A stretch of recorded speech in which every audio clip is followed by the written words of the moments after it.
मौलाना फ़खरुद्दीन नुमानी की बयानात के लिए फ़खरुद्दीन नुमानी चैनल को सब्सक्राइब करें।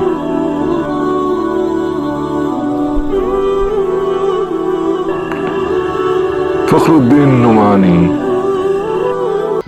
बिस्मिल्लाहिर्रहमानिर्रहीम। इक़रा बिस्मि रब्बिकल्लज़ी खलक़ खलक़ल इंसान मिन अलक़। इक़रा व रब्बुकल अकरम अल्लज़ी अल्लमा बिल क़लम। अल्लाह तबारक व तआला ने सबसे पहले यही सूरा और यही आयत आप सल्लल्लाहु अलैहि वसल्लम पर नाजिल फरमाया। क्या मतलब है इसका, और मैं क्या कहना चाह रहा हूँ इस आयत को पढ़ करके? मैं ये कहना चाह रहा हूँ कि हमारा आगाज़, हमारा इब्तिदा, हमारा शुरुआत पढ़ने, पढ़ाने, सीखने, सिखाने से हुआ,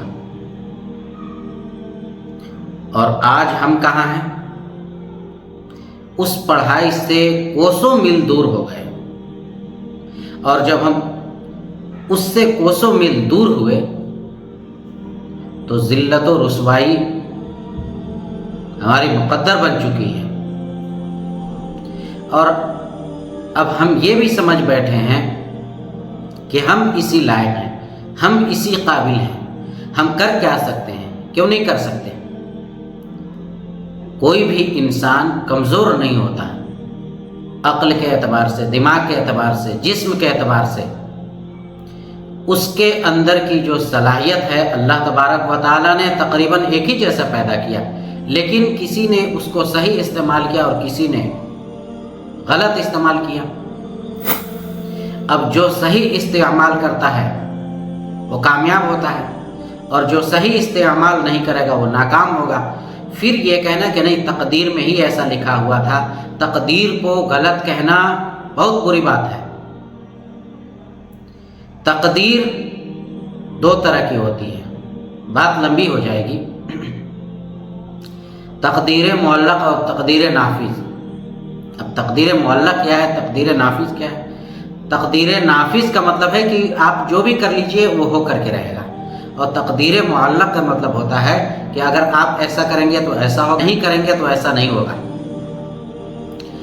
मैं हत्तल इम्कान कोशिश करता हूँ कि आम ज़ुबान इस्तेमाल करूँ ताकि मेरी बात हर इंसान बिल्कुल वाज़ेह तौर से समझ सके।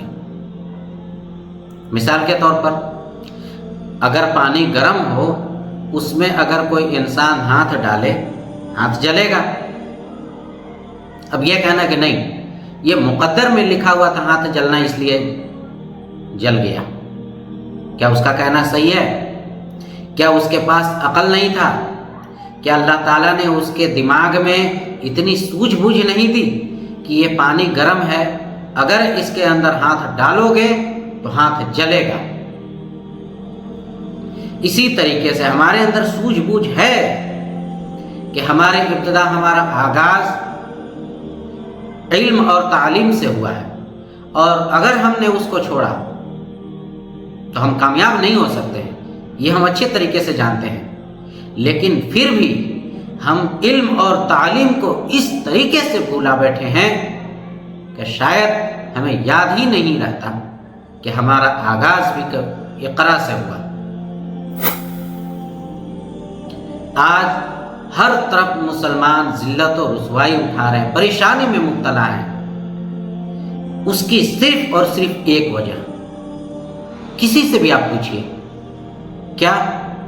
मुसलमानों में जिहालत है, पढ़ते नहीं हैं, ना तो इनके अंदर असरी उलूम है और न ही दीनी उलूम है।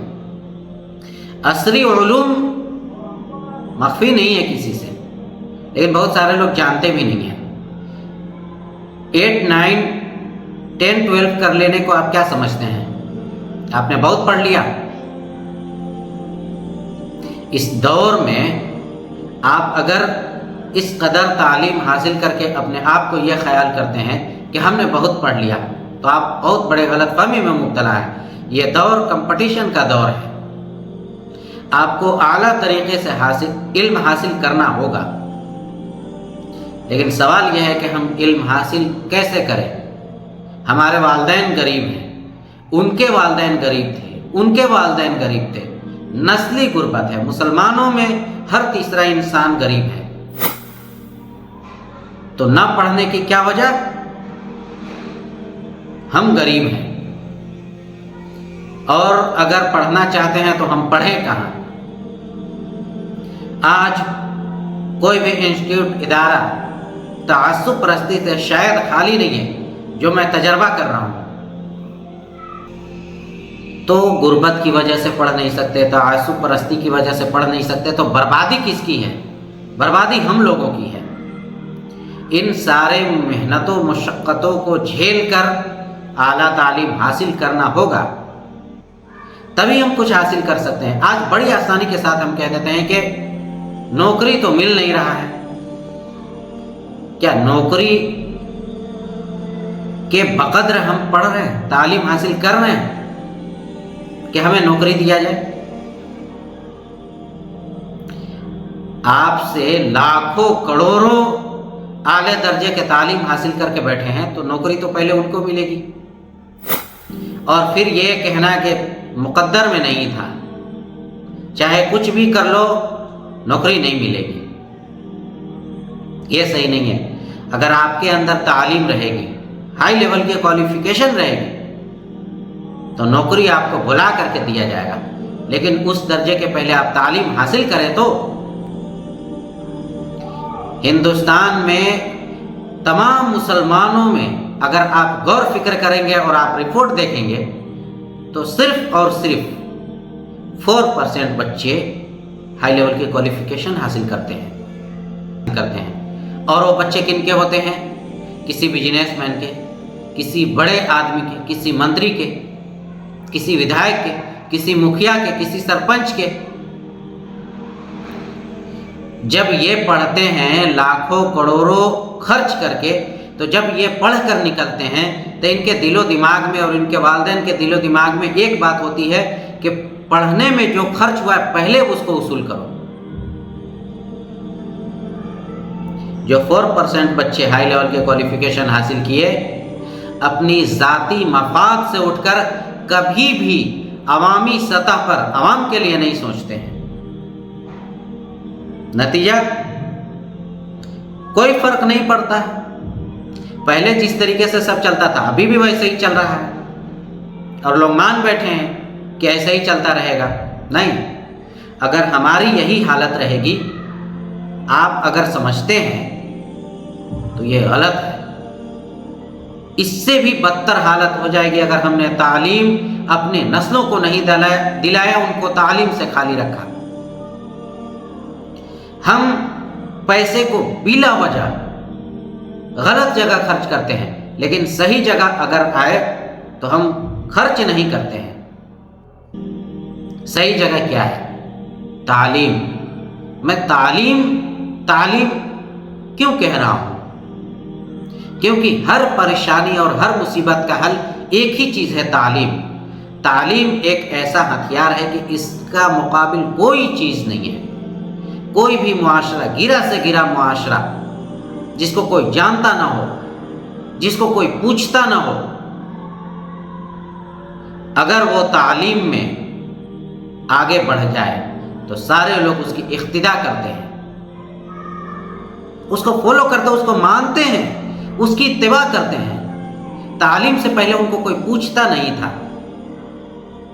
लेकिन तालीम एक ऐसी चीज है कि जब उन लोगों ने तालीम को अपनाया तो सारे लोग उनके पीछे चलने पर मजबूर हो गए। तो हम भी तालीम हासिल कर सकते हैं, लेकिन हमारी सुस्ती, लापरवाही है और हमारी बदमाशी भी है कि सही जगह पैसे को हम खर्च नहीं करेंगे। माँ बाप समझते हैं कि बच्चा जब 10-12 कर लिया अब कोई काम करे, चाहे वो ऑटो चलाना ही क्यों ना हो, रिक्शा चलाना हो, पेंट करना हो, बिरयानी दुकान खोल करके कहीं बैठ जाऊं, और भी दीगर ऐसे काम जो मुआशरे में इंसान उसका काबिल फख्र से तस्करा नहीं करता है। अगर बच्चा ये सब काम कर रहा है, वक्ती तौर पर पैसा मिल भी जा रहा है, लेकिन इसमें बच्चे का फ्यूचर क्या है? کب تک وہ اپنے بدن کو کھینچے گا, کب تک اپنے بدن کو کھٹائے گا؟ ایک وقت آئے گا کہ اس کا بدن کمزور ہوگا اور اس لائق نہیں رہے گا کہ وہ اپنے بدن کو اور کھٹائے. فیوچر ان کاموں میں نہیں ہے. اور جو پڑھے لکھے نہیں ہیں, اگر 10 پڑھے لکھے کے بیچ میں چلے گئے تو اپنے آپ کو کمتر پائیں گے اور خود ان کے اندر احساس کمتری آئے گی. کیوں؟ کیونکہ تعلیم نہیں ہے. ایک غریب انسان چاہے وہ 200 روپے 500 روپے کمانے والا ہی کیوں نہ ہو, ایک کروڑ پتی جاہل آدمی سے بہتر ہے. کیونکہ کروڑ پتی کے پاس اگر کچھ میسج آیا یا کوئی خط آیا, وہ محتاج ہے اسی 200 اور 500 کمانے والے غریب کی. تو کروڑوں روپے کمانے والا اگر غریب کا محتاج ہو سکتا ہے, کس وجہ سے؟ تعلیم کی وجہ سے. تو اگر کوئی معاشرہ تعلیم پر دھیان دے اور تعلیم میں آگے بڑھے تو کیا اس کی حالت نہیں بدلے گی؟ اسی طریقے سے حالت رہے گی؟ نہیں. اور اگر ہم تعلیم اپنی نسلوں کو نہیں دلائے اور تعلیم سے ان کو خالی رہا تو بعد میں آنے والے نسل جب سوال کریں گے کہ ہم سے جو پہلے تھے ہمارے پڑھنے کے لیے انہوں نے کیا انتظام کیا, کوئی جواب نہیں ہوگا. لوگ کہیں گے کہ بس وہ لوگ اپنی زندگی گزار کر کے چلے گئے, ان کو فکر ہی نہیں تھا اپنے نسلوں کے بارے میں کہ کچھ ان کے لیے کر کے جائیں. یہ تو موجودہ دور ہے تعلیمی معاملے میں کہ ہمارا کتنا گندا حال ہے اور ہم کس قدر مجبور اور لاچار ہیں, اور اس کے ساتھ ساتھ لاپرواہ بھی ہیں. اگر کوئی آدمی صحیح کرنے کے لیے کھڑا بھی ہوگا تو 10 آدمی اس کو غلط کر کے بیٹھا دیں گے. ان لوگوں کا کام یہی رہ گیا ہے کہ نہ ہم خود کریں گے نہ کسی کو کرنے دیں گے. اگر آپ کوئی بھی صحیح کام کریں تو 3 طرح کے لوگوں سے سابقہ پڑے گا. پہلا یہ کہ آپ کو برا بھلا کہیں گے, آپ کے اوپر تنقید کریں گے, آپ کی ہمت کو توڑ دیں گے کہ تم کیا کر لو گے. پہلے اس طرح کے لوگوں سے ملاقات ہوگی. دوسرے آپ کی تعریف کریں گے, آپ کی ہمت بنیں گے, آپ کے کام میں آپ کا ساتھ دیں گے. اور تیسرے ان کو کوئی مطلب ہی نہیں ہوگا, نہ تو آپ کی تنقید کریں گے اور نہ آپ کی تعریف کریں گے اور نہ ہی آپ کا کسی طریقے سے سہارا بنیں گے. تو جب بھی کام شروع کریں تو آپ ذہن میں یہ رکھیں کہ سب آپ کے موافق نہیں ہوں گے, مخالف بھی ہوں گے. مولانا فخر الدین نعمانی کی بیانات کے لیے فخر الدین نعمانی چینل کو سبسکرائب کریں.